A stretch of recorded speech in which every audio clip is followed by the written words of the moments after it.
Hello everybody, we're here at the Maple Syrup Festival at Bronte Creek today, and we haven't been here in a really long time since the girls were really small, so we're gonna check it out and show you some videos in making maple syrup, go on a wagon ride. Festival runs until April 1st, so plenty of time to still go, and also it's only $17 for your carload to get in, so a really good price. And this is just on the Oakville-Burlington border, so very close to the city of Toronto as well. Okay, you guys ready to go though? Yes. Let's go this way. Looks like this, right? It's on the Canada flag. It's on Team Canada's jersey from the Olympics and everything like that. So all we need to do is find a maple tree. We got to find a tree with leaves that look like this.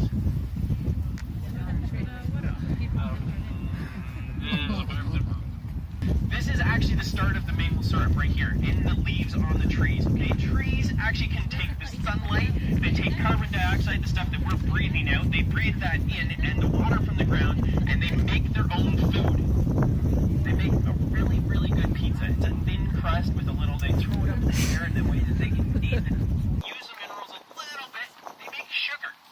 They use the water, the sunlight, carbon dioxide through a crazy process called photosynthesis. That's the one.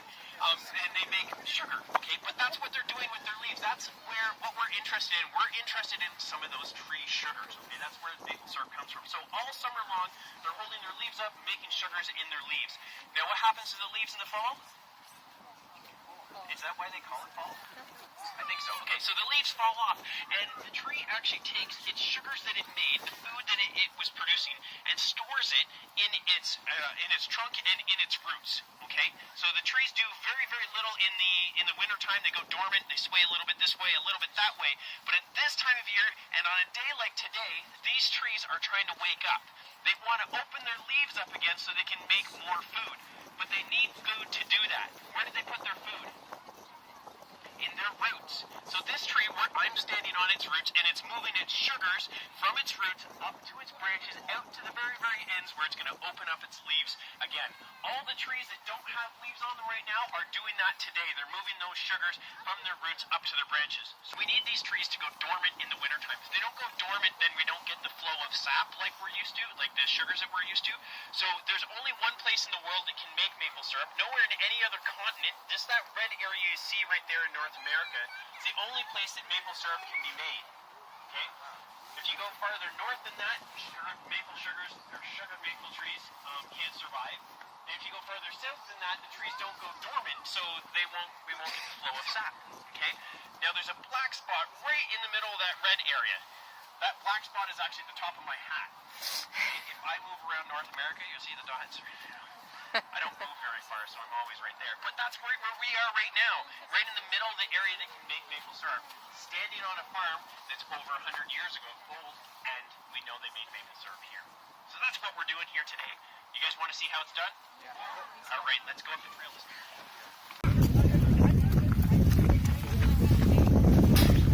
Water, which means it's like this much water, and it's only got like this much sugar in it. Okay? So we need, for syrup, for it to be made maple syrup, it needs to be over 66% sugar. So what do? Do we put more sugar in it? No. That's not what we put on pancakes yet. We boil the water out, that's right. So we need to somehow heat up our sap and evaporate some of the water away, which leaves the sugars behind, just how maple syrup's been made. Now, this isn't just something that has decided that over, we're Canada, we have maple trees, let's make some maple syrup. This has been done for hundreds and arguably thousands of years. Every European explorer that came here, the first ones, Cabot, Cartier, Champlain, they all independently noted that the indigenous people that were here before them were making maple syrup. Okay? Now, this is before metals and everything like that. The indigenous people here only had what Mother Nature gave them to work with. So they could hollow out logs like this, and I have some sap in my hollow log. They had birch bark containers, which is like wax paper. But if I take those things and I put them on my fire, what's going to happen? My sap's going to get hot, but then my log's going to burn, right? So how am I going to, I need to get that sap super hot. How am I going to do it? So instead of putting the sap on the fire, we're going to put the fire in the sap. Okay? So I have inside my fire here, I have some rocks, and they are super heated, very, very hot, to the point where I can't actually hold on to them. So I'm just going to use my sticks here and pull one out, and then I'm going to lift it up, put it in my sap. We'll see what happens.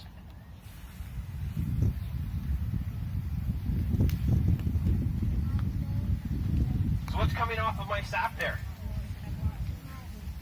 It's steam. I'm removing water from my sap. If I do this long enough, I'm going to be left with maple syrup. Okay? Now, if I was actually trying to make maple syrup, I'd be transferring lots of rocks in here, about 4 or 5 rocks in this log, and I would have this whole thing boiling. But it takes a long time to boil the sap into syrup. Even today, it takes a long time. Our best guess using logs like this and rocks to make a liter of maple syrup would take about 24 hours. And that's a long time transferring rocks back and forth. That's a long time to tend to fire and to collect firewood for it. There's a lot of work to collect the sap, but no other sugars around at that point. Who here likes sugar? Almost everybody likes sugar, right? So there's energy that you get from the sugar, plus everybody likes sugar, so if you needed to trade for something, okay, you could always trade for sugar, because almost everybody likes sugar. So once they learned how to make maple syrup, or which trees to collect the sap from the indigenous people, they started boiling it down in these kettles. And it wasn't long before they discovered that 3 kettles works the best. Now, you guys heard of Goldilocks and the 3 bears? This is maple syrup in the 3 kettles. Okay? So same idea. We have a daddy, we have a mummy, and we have a baby. Which one do you think the daddy pot is? The biggest one. You think it's this one? On the right. No. Oh, the one way down there. Yeah. Okay, why is this one the daddy kettle? It's so big. Because it's so big. Okay, well, I don't want to make any assumptions about, sizes of people and everything like that. I call this one the daddy kettle because this one is the highest temperature. Okay? As the sap comes off the tree, it's only 2% sugar, and we're not going to burn those sugars, so we can put it on a really high temperature. This is as hot as I can get it. This is on maximum, the way that daddy cooks, right? Like, on maximum. Because in here, it's pretty much just really hot sap. As this boils down more, you can see the steam coming off of the medium kettle. As it boils down, we're not going to have as much. We don't need as big of a kettle. And the sugars increase again. We're not able to have it on a medium temperature. We put it in the baby kettle here. What color do you think this is going to be? This is the temperature that's just right for making maple syrup. And this one, we're starting to see that brown color of maple syrup show up. We've removed enough water now that we can now start seeing those sugars like we're used to seeing in maple syrup. Okay? It kind of looks like hot chocolate. Now, syrup actually boils hotter than boiling water, so we got to be really careful with this stuff. This stuff isn't quite maple syrup yet, but it'll get there. And this is on like a low simmering setting here. So they use 3 kettles like this so they can change the temperature, and I don't have to just keep on lifting the pot up, right? I don't need to continue to use a giant metal pot like that. So using the 3 kettles like this, the pioneers were able to make maple syrup in now 12 hours, because I can put it directly over the fire. Now, there is a big problem with making maple syrup like this. This is a massive fire, and if I was actually making maple syrup, I'd probably have it going more than this, requiring more wood than is back here, probably about twice as much wood as that every day. So that's a lot of cutting wood, that's a lot of chopping wood, that's a lot of tending this fire. We now have 1 instead of having 3, for sure. What else has changed? Yeah, it's a different shape, isn't it? They basically looked at the kettles like this, and if you put this on a fire, it's only the bottom of the kettles that gets hot, right? The sides are kind of wasted, so they said, well, what if we made a kettle or a pan, and we flattened the whole thing out just a little bit of sides, and then there's more heat hitting the sap from underneath. So they made this, which is called a flat pan, and they made it specifically for making maple syrup. It's also, the fire is contained in this, and kind of almost like a fireplace, so I can stand here, my leg's nice and warm, but I don't have to worry about getting burnt. So it's actually quite nice to make maple syrup this way. So when they were making maple syrup on this farm, all you have to do is stir this up, make sure the sugars don't settle down at the bottom. As I put the sap in, I'm not going to burn them, so I'm going to have a big fire. As they concentrate, I'm just going to let the fire die down and kind of, not be as hot. That's how I'm going to change the temperature in this one. So if you guys have a phone, change it to sepia tone. This is like what it would have looked like. Nobody? Okay. So in here, we can start seeing those brown colors. And look at the amount of steam for just a small fire we have in there coming out. So we can see the brown colors coming out. And do you guys know how to make sure it's maple syrup? No?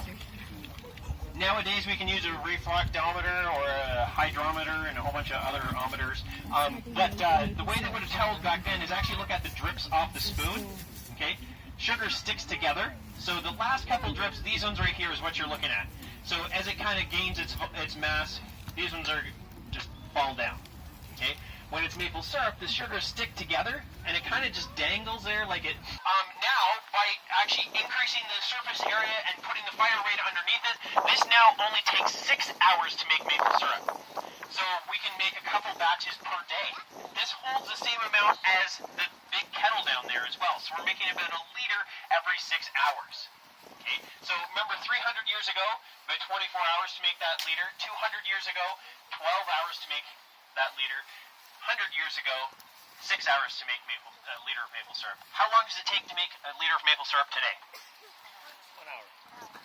How many? Just one? Wow, we gotten quick. What do you guys think? 6? Still takes about 6 hours to make maple syrup. We do have a modern evaporator here. It's in the building that's just beyond. I'll show it to you up there. The difference is that it has a marble, like picture a marble run in it, has channels through it. So the sap has to go back and forth and back and forth and back and forth, and then this way and this way and this way and this way. And by the time it gets to the bottom at 6 hours, it's maple syrup. The difference is I can make 1 liter in 6 hours. I boil it down. I have to start again. Okay? They don't have to stop. They don't have to start again because as the sap flows, there's more coming behind it. So every hour that evaporator is in operation, they can make another liter of maple syrup. Just for creating a solid sugar. We know it's solid sugar. It's still liquid, right, in the pot. If you pour it onto ice and snow and it sticks together, if you just put boiling syrup onto snow, it just melts through the snow. Okay? When it's just sugar, you put it on, it sticks together, and you can roll it up on the little stick, and it's like goop. You guys know what I'm talking about? Yeah. Okay.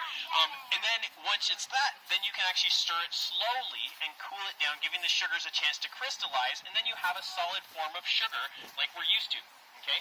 Now we do both of those things here at the park. The little building behind us there is the candy shanty. They make fresh maple sugar in there. Thousands are still warm. They're so good. So good. 50 cents for a little maple leaf in there. And then the taffy, the stuff you roll up on the stick, is at the back side of the farmhouse down there. You can't buy that stuff and store it because you can't store it. It has to be made fresh, right? There's lots of other things. There's, of course, our modern evaporator where you can try some of the syrup that we made here already this year for a little sample of that for 50 cents. There's some games in the buildings there, farm animals, lots to see and do at the festival here. If you guys have questions, ask anybody in a costume. But today is a lovely day, and we hope that you enjoy our Maple Syrup Festival. Thanks for coming on the tour, guys.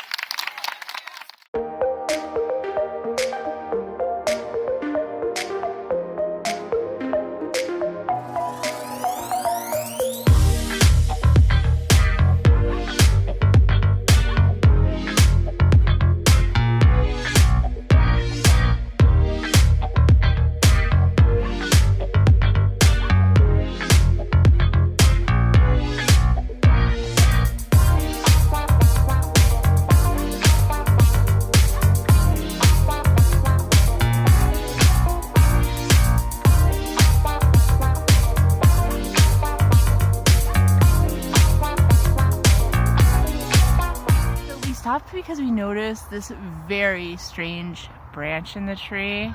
It is crazy. And just to see like some of the old growth here, and then we noticed that on the tree there are some hearts and that kind of stuff, specifically on this one. This is from 89. Mike went and looked on the one side and it's actually carved in 77. So yeah, it's really interesting. Right now we're on the Trillium Trail. Maybe it's called this because maybe in the spring there's trilliums. Nothing coming up yet. That usually is around the end of April. Perfect time to hike because it is not cold. I mean, yeah, it's not cold, no bugs. I just wish it was a little bit more green.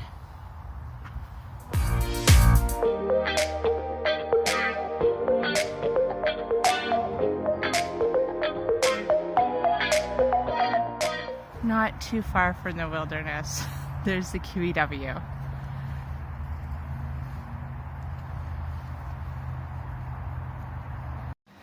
So this is the farm area. There's a barn here, cattle, there's turkeys here. That's the Trillium Trail that we just went on. It's a little lake. This is the historic farmhouse that the people lived on. This farmhouse also has ghost tours in the summer, which we are going to go on this year.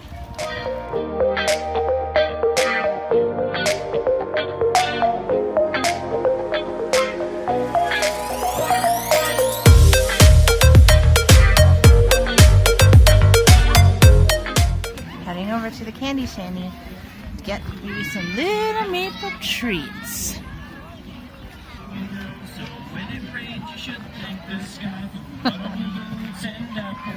There's some music going on in there, and I think they're pumping it over here.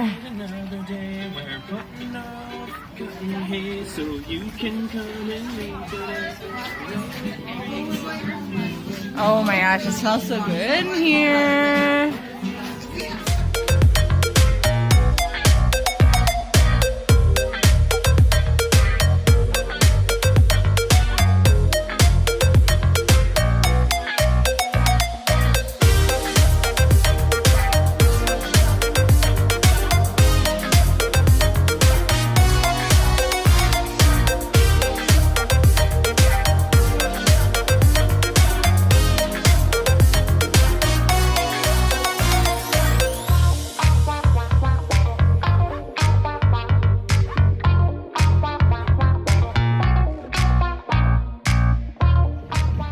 Hope you enjoyed our video. That's it today from Bronte Creek Maple Syrup Festival. Again, runs till April 1st, and I hope you get a chance to check it out. Bye!